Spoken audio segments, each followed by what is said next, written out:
तो प्रसंग चल रहा था, वहीं आते हैं। फिर 8वें अध्याय के 8, 9, 10 में कहा कि उस भक्ति के बल से तू उस परमात्मा की शरण में, जो उसकी भक्ति करता उसके पास चला जाएगा।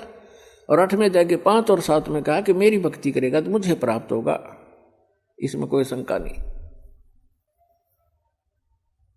अपने आत्मा जो प्रसंग चल रहा था, हम फिर आते हैं 7वें अध्याय के 18वें श्लोक में गीता जी में।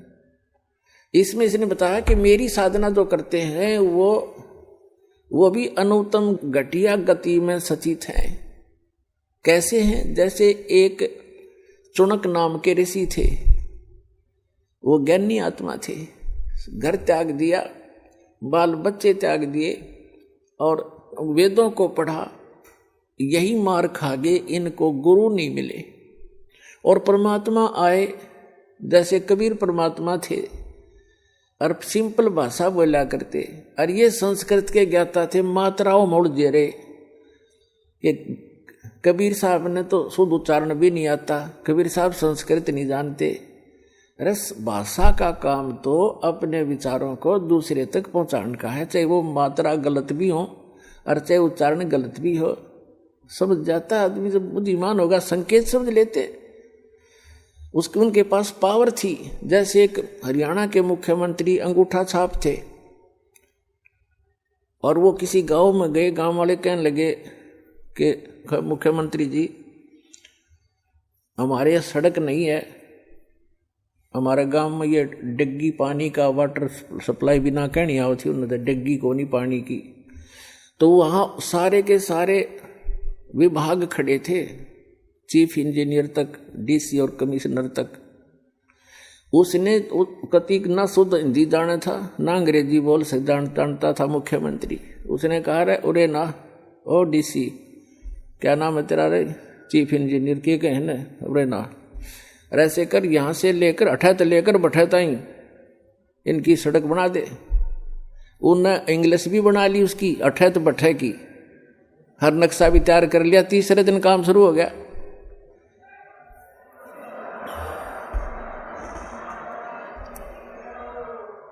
तो पुण्यात्माओं जो ये बकवास करते हैं ना, रामपाल ने संस्कृत नहीं आती, फलाना नहीं आता, ये तो वही हैं नकली। दास के पास वर्ड पावर है उस परमात्मा की दी हुई। जिस भी शब्द से बोलूंगा परमात्मा खूब जान लेता है और आपके सारे काम करेगा, मेंट नहीं लगेगी।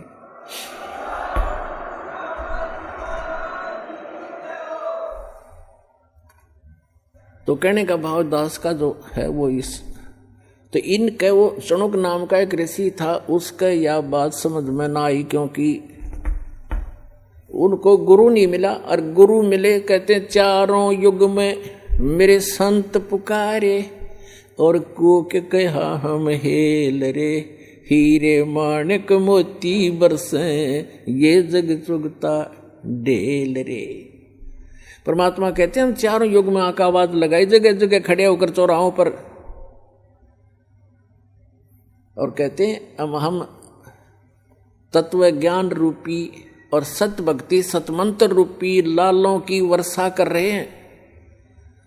लेकिन ये भोली आत्मा लालों को ठोकर मार के और कौड़ी इकट्ठी करने में, कंकर पत्थर इकट्ठे करने में लगे हुए हैं, जो इनको कोई मूल्य नहीं देंगे। कहते हैं पर भी लेन जात है दुनिया, हमरा ज्ञान किने ना सुनिया। ये जाते हैं वो तालाब में नहाने के लिए, पर भी लेने के लिए। है और वहाँ हमने देखे, ये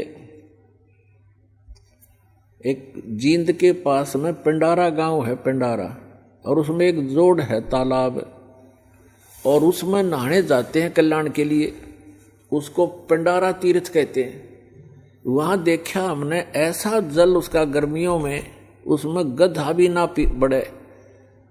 अरे ये श्रद्धालु उसमें लौटे, थोड़ा सा पानी लेके न्यू करें, वो पानी घना था नहीं, सारे नुला के कल्याण हो जाएगा, क्योंकि मोक्ष के लिए भटक रही है आत्मा। तो परमात्मा कहते हैं पर भी लेन जात है दुनिया, हमरा ज्ञान किन्हें ना सुनिया। तो परमात्मा के बताया करते, तो वो इनके गले उतरा नहीं। मनु जी का, वशिष्ठ जी का, इनका जो ऋषि पाक रहे थे, संस्कृत भाषा शुद्ध जाने थे, और वो भगवान आने बताने आए थे, चारों युग में आए मालिक।